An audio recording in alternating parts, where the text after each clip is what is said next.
Bienvenue sur Invest Academy. J'espère que vous avez la forme. Ici, on parle essentiellement d'entreprises sous-évaluées et de qualité.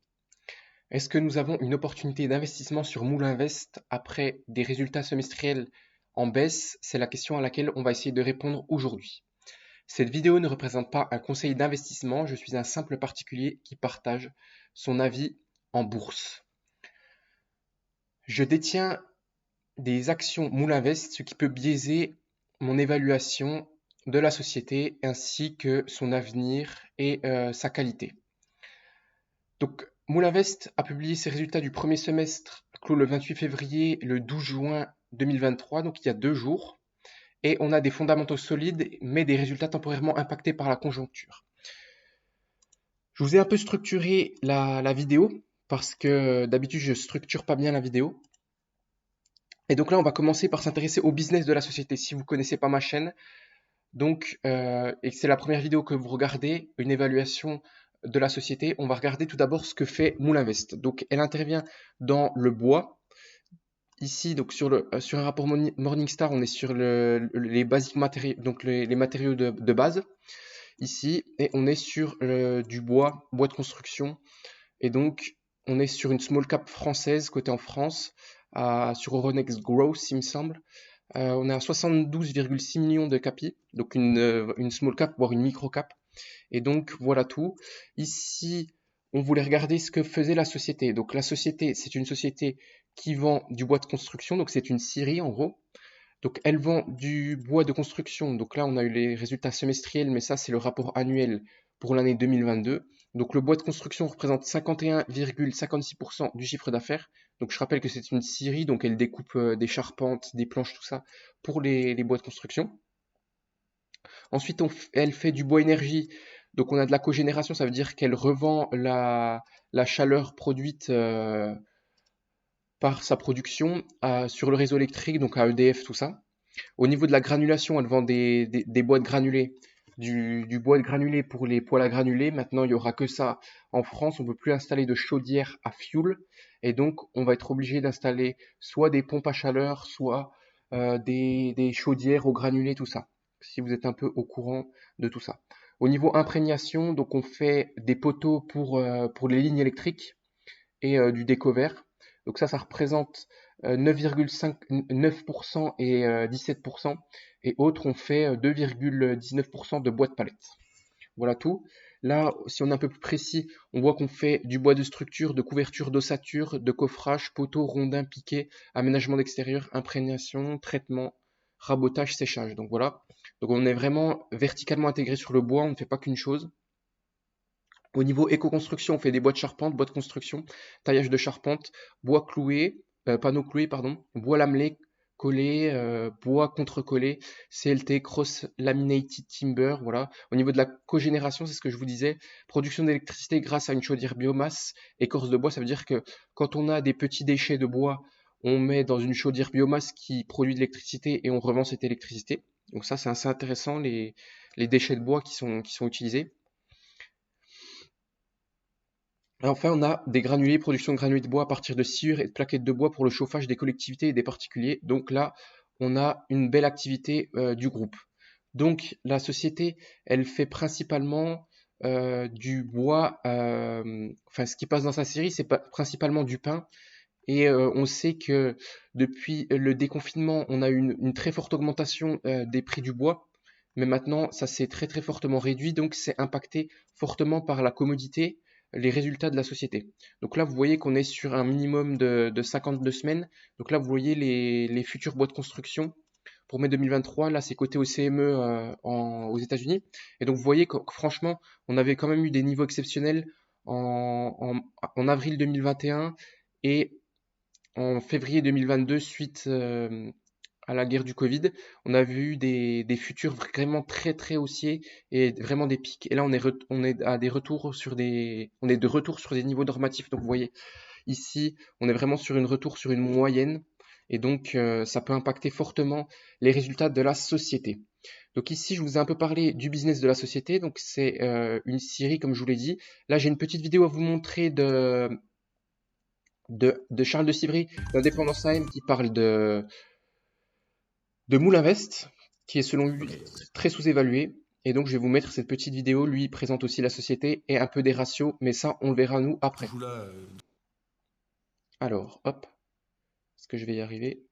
forte accélération donc c'est la fabrication de pièces de bois pour le marché Voilà. général de la trésorerie. Et au niveau valo, justement, ça se. Et au niveau valo, on est dans sur les- des niveaux similaires à 120 euros de 6 et Ah, demi. c'est assez faible. Voilà. Très bien. Troisième Voilà. valeur. Alors, c'est une valeur qu'on connaît pas trop, on connaît le nom, mais on sait pas trop qu'est-ce qu'ils font. C'est Moulinvest. Moulinvest, Qu'est-ce alors qu'ils là, font, Moulinvest? c'est une petite société Mhm. familiale qu'on aime beaucoup, hein. On est allé leur rendre visite plusieurs fois, donc à Dunières, près de Saint-Étienne. Donc c'est une entreprise familiale donc, qui a été créée en 1916 et qui est aujourd'hui essentiellement Centenaire, une hein, scierie, puisque l'essentiel de leur activité donc c'est la fabrication de pièces de bois pour le marché de la construction. Hein, D'accord, les charpente. poutres, charpentes. Voilà. Et une autre partie de leur activité, c'est les poteaux de bois imprégnés qui servent à maintenir les câbles de télécommunication ou électriques. Ouais. Voilà. Et une autre partie, puisque Bien sûr, il y a un petit bug, sinon c'est pas drôle. Allez. rien, ils récupèrent toutes les sueurs Mhm. de la coupe Ouais, de bois Donc là, c'est ce que je vous disais, activité cogénération. pour en faire des granulés de bois. D'accord. Oui. Et des granulés de bois. Et les prix, donc là, les prix sont un petit peu calmés, hein, mais effectivement, ils ont profité l'année dernière d'une forte hausse des prix, Donc ça, c'est ce que je vous ai montré avec les futurs du CME sur les bois de construction. d'une forte accélération des ventes. Sur le marché du bois. Hein, sur le marché du bois de chauffage, sur cette petite partie-là, avec la hausse du prix du gaz, de l'électricité, etc. Donc le bois énergie s'est montré très compétitif. On aime beaucoup aussi l'entreprise Poujoula, dont c'est un tiers d'activité. Bon, On en parlera une autre fois. Voilà, donc c'est une entreprise qui est très rentable. Alors ils ont profité, ils ont eu un très très bon exercice l'exercice passé. Ça sera peut-être un peu plus compliqué avec un effet de base et un prix du bois peut-être un peu en baisse, mais voilà, la valorisation Au est niveau des très multiples, très pareil, très c'est un peu- raisonnable. Là, c'est encore plus intéressant. On a un PER aussi de l'ordre de 7,5. Quand sous-entendu les résultats 2023 attendus, et un prix sur autofinancement qui est inférieur à cela. Donc voilà un peu sur ce que dit Charles de Sivry de la dépendance Pour AM. une marge opérationnelle sur le Voilà. dernier exercice, qui ne sera peut-être pas aussi bonne, c'est pourquoi le titre a pas mal baissé depuis le début de l'année, de plus de 20%. Voilà. Une rentabilité des fonds propres qui est très très bonne. Donc le couple qualité et prix nous semble vraiment très intéressant, après que le titre ait chuté là, de quasiment 30% depuis le début de l'année. Ok, donc c'est peut-être un point d'entrée À 25,70 intéressant, €. dans une, bien sûr, perspective assez. De long terme, toujours. Merci. Alors, Est-ce qu'Indépendance AM vont de nouveau rentrer sur Moulinvest? C'est la question que je me pose, parce que là, si vous regardez un petit peu depuis les résultats, vous voyez, là, on a eu un petit moins 12%, moins 6%, le jour après les résultats, donc le 13 juin, c'était hier, et là, on est de nouveau en baisse aujourd'hui de 2,92%, et vous voyez que depuis le début de l'année, on perd 32%, depuis un an, 54, 55%, et vous voyez là, si on tape depuis le pic le 10 juin 2022, on est à moins 62%. Donc, est-ce que la société mérite autant d'être aussi sous-évaluée? C'est la question que je me pose personnellement. Je suis actionnaire de la société et je compte sûrement renforcer. Donc là, on a vu l'impact de la commodité ici. Donc, ça pouvait avoir un impact sur les résultats.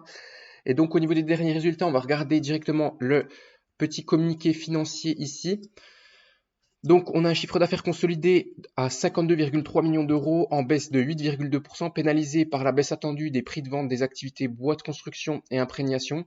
On a un EBITDA qui baisse de 23,6% avec des performances opérationnelles très contrastées selon les activités. Résultat d'exploitation, donc le REX, 10,3 millions d'euros en baisse de 31,5%. Le résultat net, moins 28,3%. Un maintien d'un niveau de liquidité élevé. Donc on est quand même toujours sur ici, est-ce qu'on a la marge opérationnelle? Donc ici on est quand même toujours sur des niveaux à 20% à 19,7% de marge opérationnelle. Vous vous rendez compte, sur une société, une scierie, on a quand même une très très bonne excellence opérationnelle pour arriver à faire 20% de marge opérationnelle sur ce type de business. C'est quand même qualitatif. Même si franchement on est en baisse, c'est sûr, par rapport à l'exercice 2022 qui a été exceptionnel. Là, on peut se comparer vraiment ici à 2021. Au S1 2021, on voit qu'on est toujours en croissance par rapport à 2021.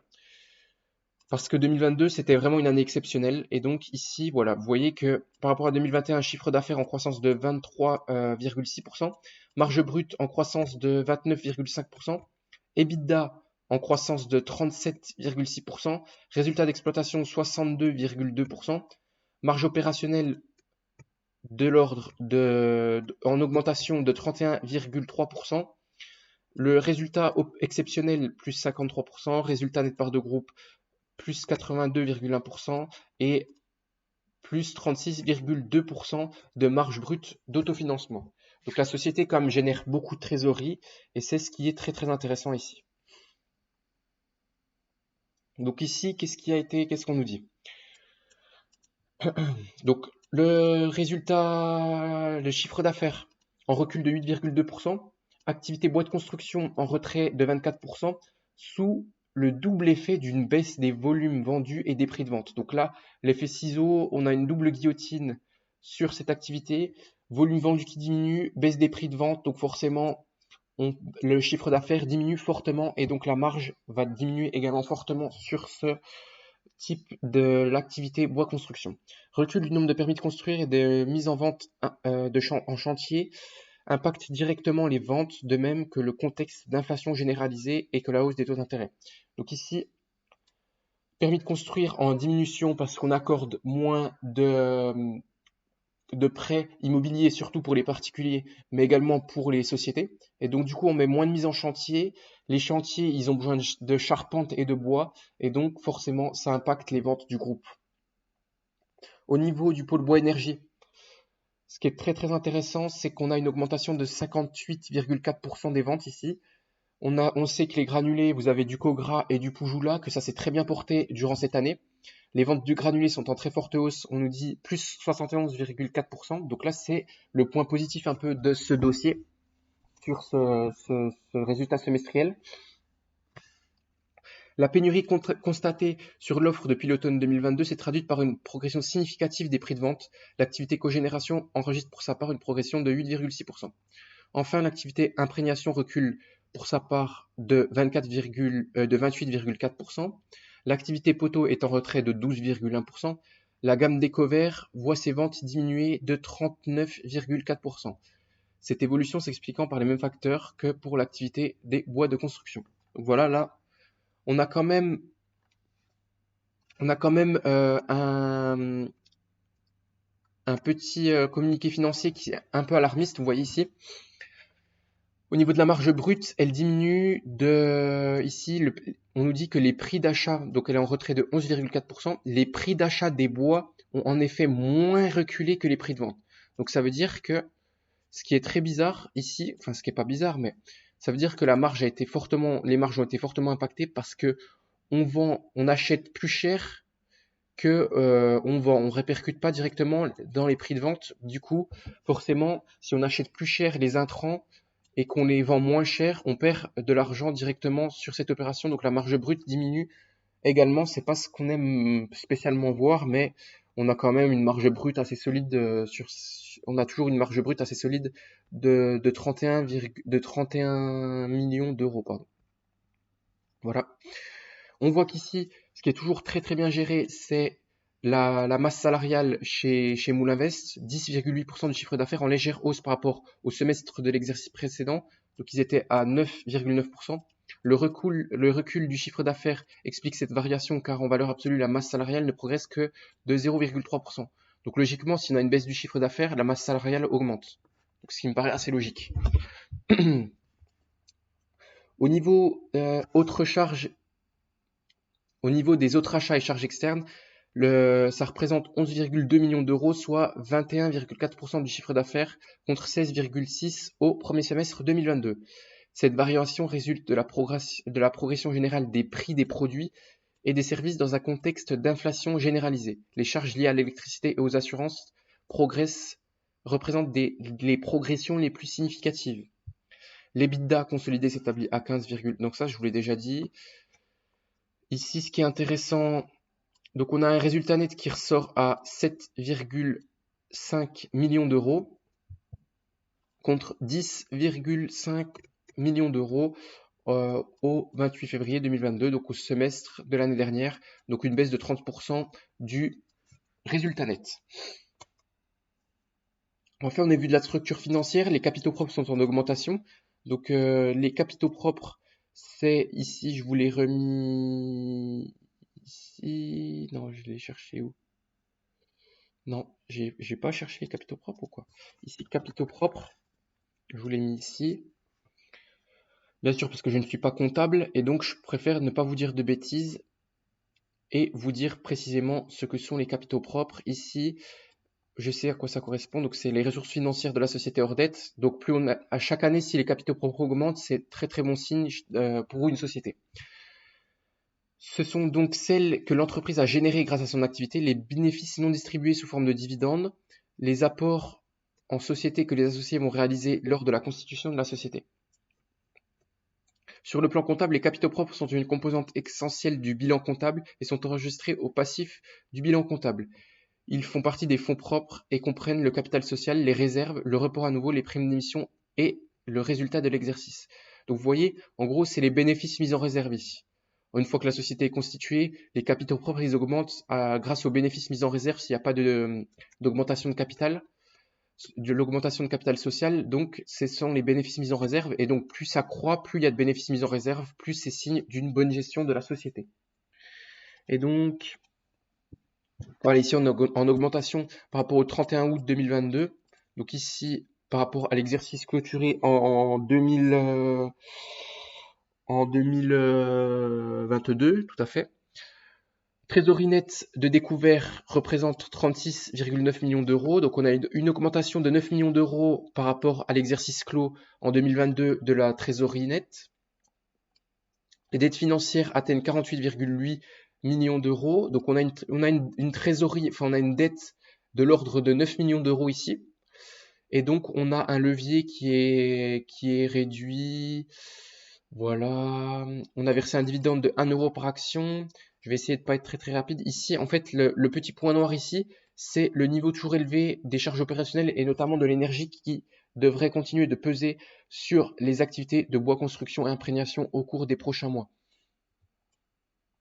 Le contrat de fourniture d'électricité qui est entré en vigueur au 1er janvier 2023 pour 2 ans devrait avoir un impact très significatif en année pleine. Donc voilà tout. On a regardé un peu les résultats. On a toujours une marge nette qui est de l'ordre de 14%, un peu plus de 14%. Donc franchement, sur un dossier pareil, même avec la baisse de 30% qui a été très significative sur ce semestre, on est quand même sur un très très beau business avec 14% de marge nette, vous voyez. C'est vraiment, pour une série, je trouve que c'est vraiment exceptionnel. Au niveau du compte de résultat, ici, on va regarder ça, le rapport, vous voyez. Ici, on va céder de Coifin également. Ici, du compte de résultat ici. Donc, on va directement sur le rapport semestriel, compte de résultat, vous voyez. Donc ici, on était au S1 2022, on était à 57 000 quasiment, et là, on est à 52 millions et 291 000 euros de chiffre d'affaires. Au niveau du résultat d'exploitation, on était à 15 millions, on est à 10 millions environ. Et après écart de dépréciation, après dépréciation de l'écart d'acquisition, voilà, on est toujours pareil finalement. Au niveau des résultats, bon, ça c'est du financier. Donc ici, on a des bons résultats financiers apparemment qui sont des produits des autres valeurs mobilières, créances de l'actif IMO, etc., etc. Autres intérêts et produits assimilés. Ça veut dire qu'on a peut-être fait fructifier notre trésorerie ici et qu'on s'est permis d'avoir 137 000 euros de gains sur cette trésorerie. Voilà tout. Au niveau des charges financières, elles sont en diminution. Vous voyez ici... Ah non, on n'est pas en diminution par rapport au premier semestre 2022. Intérêts et charges assimilées en légère augmentation, on est à 585 000, on est à 635 000. Mais c'est toujours très maîtrisé. Voilà, résultat courant avant impôt. Donc là, c'est les bits. Ici, on est en diminution, notamment au niveau des produits exceptionnels sur opération de gestion. Ici, il n'y a rien qui me saute aux yeux quand je lis vraiment ce rapport, ce compte de résultats. C'est vraiment bien géré. Charge exceptionnelle sur opération de gestion, ça va. tout ça, dotation exceptionnelle. Donc franchement, on a bien géré quand même ce semestre. Impôts en diminution, logiquement, parce qu'on gagne moins d'argent. Et donc, résultat d'ensemble consolidé, 7 581 000 euros de résultat net. Donc, on est vraiment en diminution de 30%, c'est quand même très très bon. Donc là, si on se dit ça, qu'on va avoir en 2022 un chiffre, marge nette. Ici, on va se dire qu'on a 15 millions de chiffre d'affaires ici en 2023. Punaise, ça a tout coupé, fait chier. Pourquoi ça a coupé ça? C'est ça? Allez. Ça marche toujours. C'est ma souris qui a bugué ou... Ouais, c'est bon, c'est ma souris qui a bugué. J'ai eu peur que ça soit l'enregistrement. Excusez-moi. Donc maintenant, on a vu le compte de résultat, CA, marge hop, résultat net. On va aller un petit coup sur Coifin, regarder tout ça. Donc chiffre d'affaires, ici, on a déjà Moulin Invest, tout ça.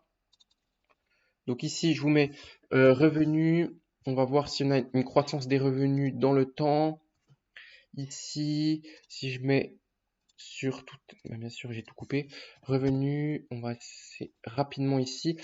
Normalement, on a une belle croissance des revenus et ça a vraiment explosé ici en 2022. Donc, vous voyez quand même qu'on a une croissance des revenus sur ces 13 dernières années. Et donc, si on met revenu, le revenu, la croissance du revenu annuel, on est à 17% par an depuis 10 ans. Donc, même si on a eu un contexte actuel vraiment, ces 2 dernières années vraiment exceptionnel, on a quand même une croissance du revenu et ça, c'est quand même signe de qualité et qu'on est sur un marché en croissance. Donc ça, c'est très très porteur à ce niveau-là. Au niveau il n'y a qu'un analyse sur le dossier, donc analyse consensus average. Ici, si on met le next 12 months, ici, il prévoit lui un petit, ici si on se place bien, allez, on va mettre 100 millions d'euros de chiffre d'affaires, donc une baisse de 14% du chiffre d'affaires. Donc ici, on va mettre 100 millions d'euros pile. Parce que là, on a quand même qu'une baisse on n'a qu'une baisse de 8% du chiffre d'affaires. Et donc là, si on double le chiffre d'affaires ici en 2023, on serait quand même à plus de 100 000 euros de chiffre d'affaires. Mais là, on est assez conservateur quand même. On va mettre 100 000 euros pile. Comme ça, on est pas mal. Qu'est-ce qu'on voulait regarder également? La marge EBITDA, le résultat net. Donc, on va regarder tout de suite ça ici. Donc, la marge EBITDA margin en pourcentage ici en année pleine. On va regarder sur 20 ans. Donc là, on a une très très grosse augmentation de la marge EBITDA depuis 2015. On est sur une très très belle augmentation. Donc là, ok, il y a eu le coût de l'énergie qui a joué ces deux dernières années, en 2021 et en 2022, mais on était quand même en 2020 à une marge EBITDA de 20%. Donc là, on se resitue à peu près dans ces 20%. Donc je pense que c'est vraiment très très convenable pour ce type de société. L'EBITDA, on va regarder sa croissance au fil des années et ce qui fluctue tout ça. Donc ça, c'est en gros la marge opérationnelle, hein. Je grossis les traits. On est quand même en croissance. On a eu 2014, petite baisse en 2015. On a quand même une belle croissance de l'EBITDA, hein. Bien sûr, ça a explosé en 2021 et 2022, mais on a une très très belle croissance de la marge EBITDA. Donc les net income, ça doit être pareil. Ici, est-ce qu'on a perdu? On a déjà perdu de l'argent en 2012 et en 2011 et en 2012, on a perdu de l'argent. Là, on était en légère décroissance, on augmentait. Mais rappelons-le que les net income, ce sont que des bénéfices comptables. Ce qui compte vraiment, c'est les flux de trésorerie qui sont présents depuis longtemps, même si on a beaucoup, beaucoup investi ici, si on se remet en trait, c'est les flux de trésorerie qui comptent. Donc là, on ne sait pas les investissements de croissance et les investissements de maintenance quand on regarde les free cash flow, et c'est ça qui est dommage. Mais vous voyez que les flux de trésorerie, les free cash flow sont inférieurs au net income. Mais on voit que depuis 10 ans, la société est bénéficiaire. Et donc, elle investit massivement dans son outil de production pour être rentable au maximum. Donc là, vous voyez que les free cash flow vont grossièrement dans le même sens. On a investi massivement, donc on n'avait pas de free cash flow, mais là, on commence à être une société mature et donc les free cash flow commencent à augmenter et c'est ça qui est assez intéressant. Voilà tout. Donc on a regardé CA, marge opérationnelle, résultat net. Au niveau des flux de trésorerie maintenant, on va regarder la capacité d'autofinancement, les flux de trésorerie des activités et la variation de trésorerie ici. Donc on se retrouve directement ici dans le rapport semestriel et donc on se met au niveau du tableau de flux de trésorerie. Donc ce qui est intéressant, c'est la marge brute d'autofinancement des sociétés intégrées. C'est un indicateur que regarde Indépendance AM. Et donc pourquoi on regarde la marge brute d'autofinancement? Parce qu'on ne sait pas quels sont les investissements de maintenance et de croissance au niveau des free cash flow et on enlève le besoin en fonds de roulement. Et donc ici, on est à 12 millions d'euros contre 16 millions l'année dernière. Et si on fait un petit x2, on se projette sur l'exercice complet. Je suis vraiment conservateur, je vais mettre 10 millions d'euros. Voilà, on va aller tout de suite ici. On va mettre 10 millions d'euros et on va voir le cours sur autofinancement de la société. Ici, est-ce que c'est mis à jour? Donc ici, j'aime bien aller sur Yahoo Finance parce qu'on a la market cap en temps réel. On voit qu'aujourd'hui, on est encore en baisse de 2,29% sur le titre. Et là, du coup, on a 71,2 millions d'euros de market cap divisé par 20 millions d'euros de capacité d'autofinancement. Et on a 3,56. Rappelons que Indépendance AM, ils aiment être en dessous de 7 ou 8 de marge d'autofinancement. Et ici, donc, on est 2 fois inférieur à aux critères de cours sur autofinancement d'Indépendance AM. Donc on a vraiment une société très sous-évaluée ici. Et donc les flux de trésorerie provenant des activités. Donc voilà, ici on n'a pas eu besoin de grands fonds de roulement par rapport aux dernières années. On a déstocké massivement ce qu'on avait. Et donc on n'a pas besoin de gros fonds de roulement. Donc le flux de trésorerie net généré par l'activité, on est à peu près équivalent au niveau de la marge brute d'autofinancement. Donc ici, on a une société. Donc ici, tableau de flux de trésorerie. Rappelez-vous que le résultat net, c'est un résultat comptable, donc c'est non cash. Et le tableau de flux de trésorerie, c'est-à-dire le flux de trésorerie généré par l'activité, c'est du résultat cash. Donc c'est les entrées et sorties de trésorerie de la société, du compte en banque de la société en gros. Donc ici, on a eu quasiment pas besoin de fonds de roulement, donc un flux de trésorerie net généré par l'activité de 12 millions d'euros. Ensuite, on a investi 5 millions d'euros ici dans notre outil de production. On a racheté des machines, tout ça, on a investi massivement. Et donc, on se retrouve avec flux net de trésorerie lié aux opérations de financement.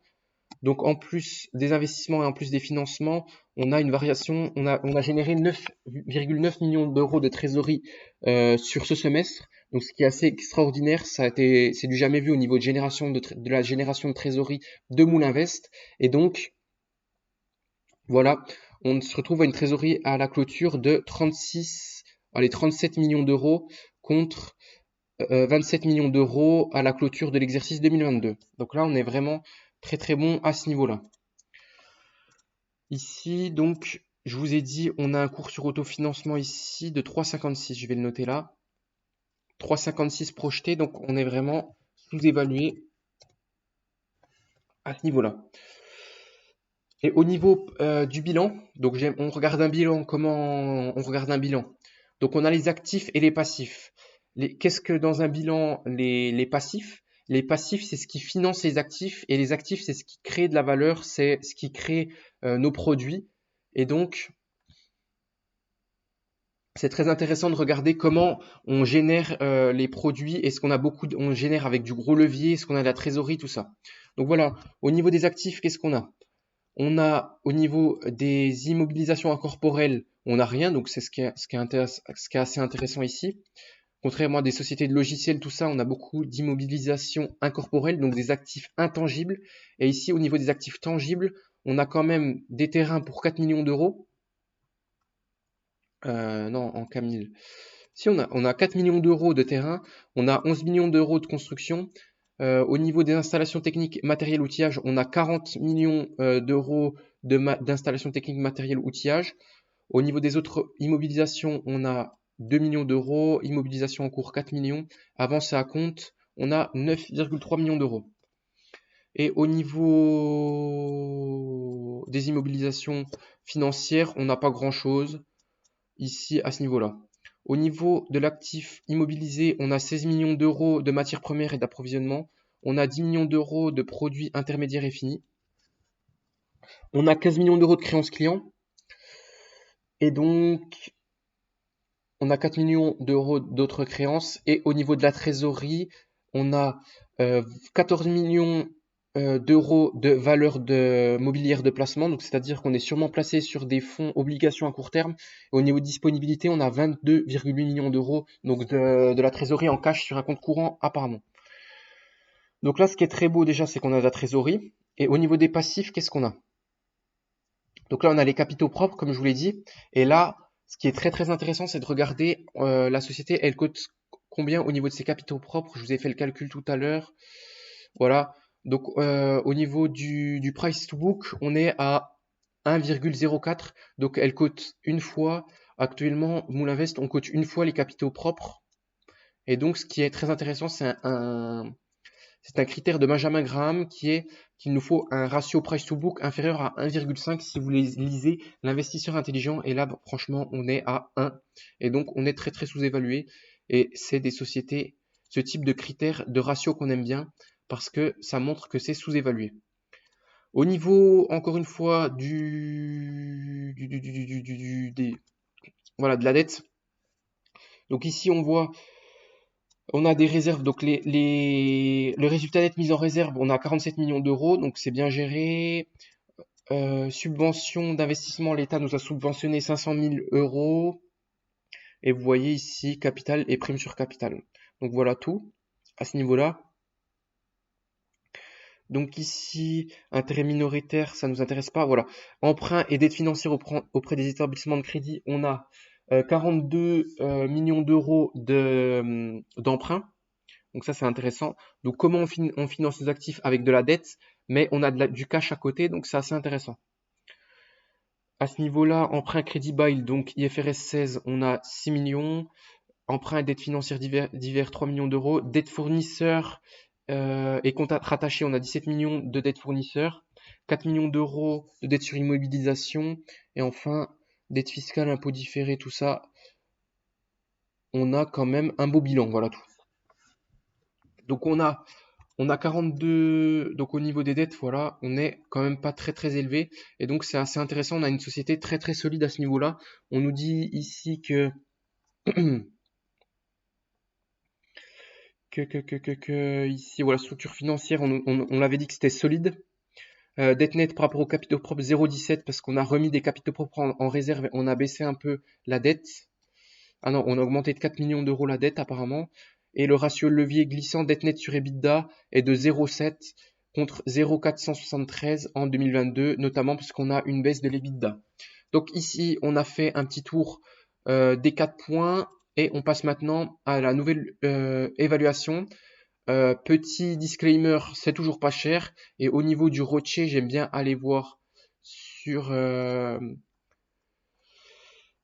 AlphaSpread puisqu'ils ont mis un jour en 2022. Ici, voilà. On a un ROCE de 28, que ce soit en 2021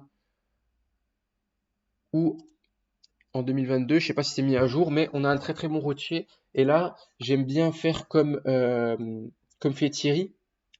Et donc, on va sur le stock market forest product secteur et industrie performance. Voilà. Je parle comme un chartier, pardon, en anglais. Donc là, on est sur le secteur des matériaux basiques et sur les produits forestiers. Et donc là, on a tout le secteur européen. Et donc, c'est assez intéressant de voir l'évaluation de Moulinvest actuellement. Donc là, ici, est-ce qu'on a le PE? On n'a pas le PE actualisé, mais bon, on est actuellement à ici C'est actualisé, on a 4,6. Ce que j'aime bien sur Morningstar, c'est qu'il met à jour en trailing 12 months, donc c'est sur ces 12 derniers mois. Et là, on a mis présentement le S1 2023. Et donc ici, le ratio cours sur bénéfice de 4,6, il correspond un peu donc à la vision sur l'année qu'on va avoir. Donc là, on est à 4,6 contre 7,8 pour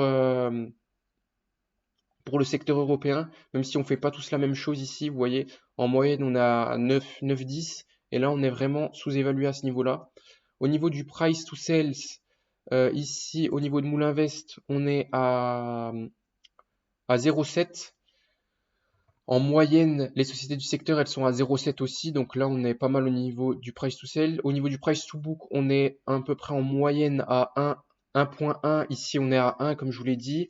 Au niveau de l'entreprise value sur EBITDA, ici, on est en moyenne à 6 à peu près, je dirais. Et là, on peut regarder directement ça ici, levé sur EBITDA. Ici, on peut regarder directement ça. On est à 3,2 sur Moulinvest, vous voyez. Donc, on est vraiment sous-évalué par rapport au secteur du bois. C'est tout ce que je voulais vous montrer. Un peu regarder le secteur. Voilà tout. Donc, Rochi, on est très très bon. Et là, du coup, on passe directement à l'évaluation. Et donc, attendez, on se retrouve ici sur Coifin. Donc ici, qu'est-ce qu'on a dit? On a dit qu'on prenait 100 millions d'euros de chiffre d'affaires. Ici, on va faire une petite folie ici. Donc, on va calculer ici la marge nette qu'on a. Et on va essayer d'être assez conservateur ici. Donc, résultat net. Donc, on a sur 52 000. Oh, bon, je l'ai là, c'est pas grave.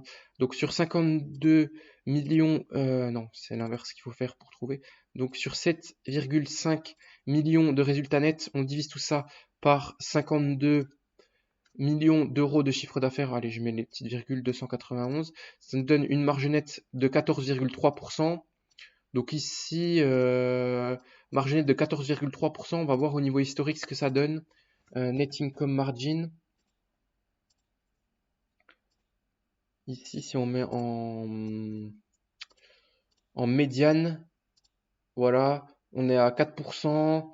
Sur ces 5 dernières années, on est à 6%. Sur ces 3 dernières années, on est à 11%. Donc franchement, on a une baisse forte du résultat, mais on se situe quand même toujours à 14%. Vous vous rendez compte qu'on est quand même, par rapport à ce que vous voyez ici, on est quand même toujours autour de 14,3%. Donc on est toujours à un niveau très très élevé, même si ça baisse, on passe de 16 à 13, on est quand même toujours sur un niveau de net income très élevé. Et donc ici, si je me place à, allez, je vais me placer à 10%, 10% de marge nette. 10% de marge nette, on va quand même être conservateur, voilà. Donc 10% de marge nette. On va essayer de calculer ici le rendement des net income. Donc là, si on prend le résultat x2 semestriel, on a dit qu'on avait quoi comme 71,2 de market cap. On aurait quand même un rendement toujours de 21%. Donc là, franchement, on est quand même sous-évalué. Donc ici, au niveau net income yield, on est à 21%. Et je prends un résultat déjà en baisse.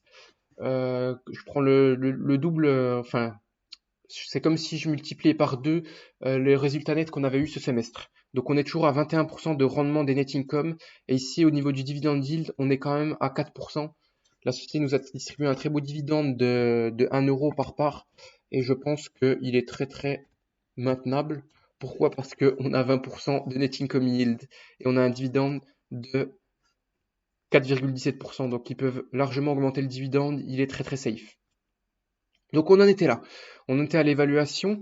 Donc marge net free cash flow. Donc on avait dit 10% pour être conservateur. Au niveau du price earning, on va prendre celui du secteur. Donc au niveau du price earning ici, on va prendre... si on prend un price earning de 9, on est quand même assez conservateur.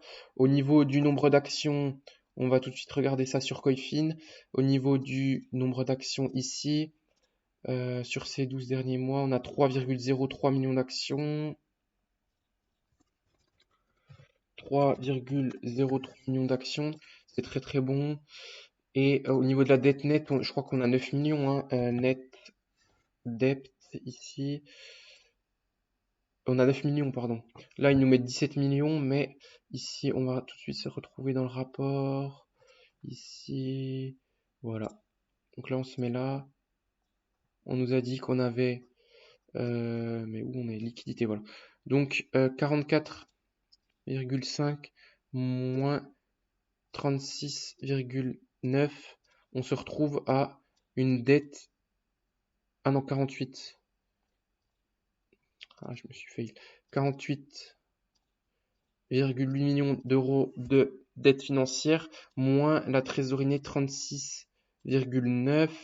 Et on a 12 millions d'euros de dette. Donc franchement, on a une solvabilité qui est quand même très très correcte ici. Et on a tout ce qu'il nous faut pour l'évaluation. Rocher, on a dit 28%. Je crois qu'on était là, hein, 28%. 28%, tout à fait ici.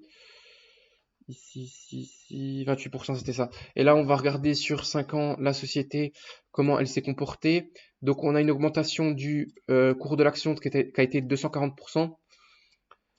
Au niveau du price earning, on est toujours très sous-évalué, on a perdu 113%, mais les earnings ont tellement augmenté qu'on a augmenté de 353%. Donc, c'est vraiment énorme. Et sur 10 ans, voilà.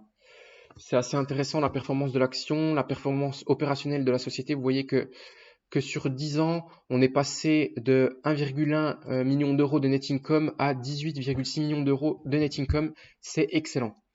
Donc ici, on était ici. On a tout ce qu'il nous faut pour notre évaluation. Et donc, on se retrouve ici directement. Je vais mettre sur Coefficient fond, je ne sais pas pourquoi. Ici, calculatrice. Et on va tout de suite faire l'évaluation. Donc ici, 100 millions d'euros pour cet exercice, donc légère baisse du chiffre d'affaires. Je rappelle que le marché est en croissance, que la construction, c'est conjoncturel. On va forcément avoir un retour des constructions, enfin de la demande pour la charpente, les bois de charpente, tout ça, parce qu'on est en pénurie de logements en France. Et donc, forcément, à un moment, la machine, elle va commencer à de nouveau s'accélérer et avoir une forte demande là-dessus. Ce qu'on a qui est intéressant, c'est qu'on a du bois énergie et qui ne souffre pas actuellement sur Moulinvest. Et donc, ça reste intéressant et diversifié. Et je pense qu'on a un marché sous-jacent en croissance. Et donc, ça va être très très intéressant. Donc, fois 0,1 de net income, fois 9 de PER. Donc, franchement, j'ai été conservateur là-dessus, hein. Donc là, on a 90 millions, moins 12 millions d'euros de dette nette. Et divisé par le nombre d'actions qui est de 3,03 millions d'actions, on serait à 25 euros l'action, 25,74 euros l'action.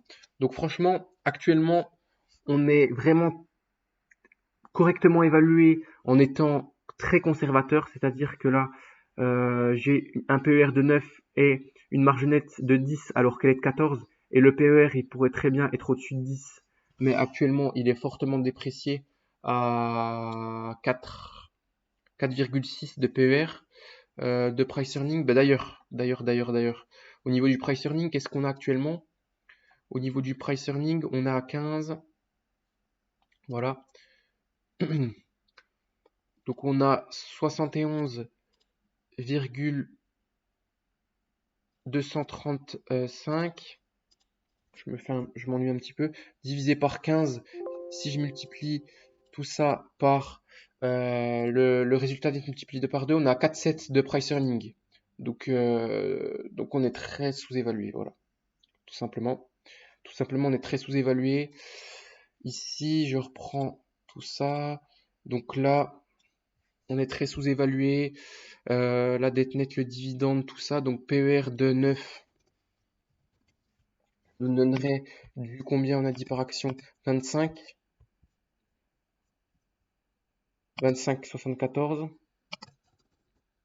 25,74. Et donc, on n'a pas de upside. Mais si je prends la marge nette actuelle, donc on fait 100 fois 0,14 égale ça. On fait fois 9 fois les bénéfices. Ici, ça nous donne ça, on fait moins, pardon, 12 millions de dettes nettes. Ici, on divise par 3,03, ça nous donne 37,6 euros l'action. Donc ici, ça nous ferait un upside potentiel on a 23,45. Donc en gardant les marges actuelles divisé par 23,45, on a vraiment un upside de 60%. Voilà, donc vous voyez la différence entre une marge nette de 14 et une marge nette de 10, on aurait un upside de ici 60% avec un prix de l'action, on a dit à 37 euros. 37 euros, voilà tout. Donc ici, je vous mets un peu mon processus dans lequel je suis. Vous voyez, je suis à moins 30% sur l'action. J'en ai acheté très haut. J'en avais acheté à 55. J'ai moyenné à la baisse. Et là, je compte en racheter un peu parce que je suis confiant pour cette société. D'habitude, là, j'ai recommencé une stratégie où je rachète pas les couteaux qui tombent. J'ai une stratégie plutôt momentum. Mais là, je suis très confiant. La société est très sous-évaluée. On a un bon rocher selon, comme vous l'avez vu, Charles de Sivry. On a un très bon rocher. On a une sous-évaluation apparente. On a une société familiale. Je vous l'ai pas mis là, mais la famille Moulin détient 64% du capital. Et voilà tout. Et on a un cours sur autofinancement de 3,56. Donc on est en dessous des 6 ou 7 de Indépendance AM, des 7 ou 8 de Indépendance AM. Et également, qu'est-ce que je voulais dire d'autre? On a peu de dettes et on a un marché en croissance. Donc franchement, secteur de niche, voilà tout. Voilà tout ce que j'avais à dire sur cette société. Je pense en racheter un petit peu parce que j'achète pas des couteaux qui tombent, mais bon, là c'est la société la plus sous-évaluée que j'ai et qui génère franchement de la trésorerie. Donc voilà tout. N'hésitez pas à débattre avec moi en commentaire sur mon évaluation, à commenter la vidéo, donc comme je vous l'ai dit, à vous abonner, à liker la vidéo. Et on se dit à très bientôt. C'était Invest Academy. Ciao, ciao.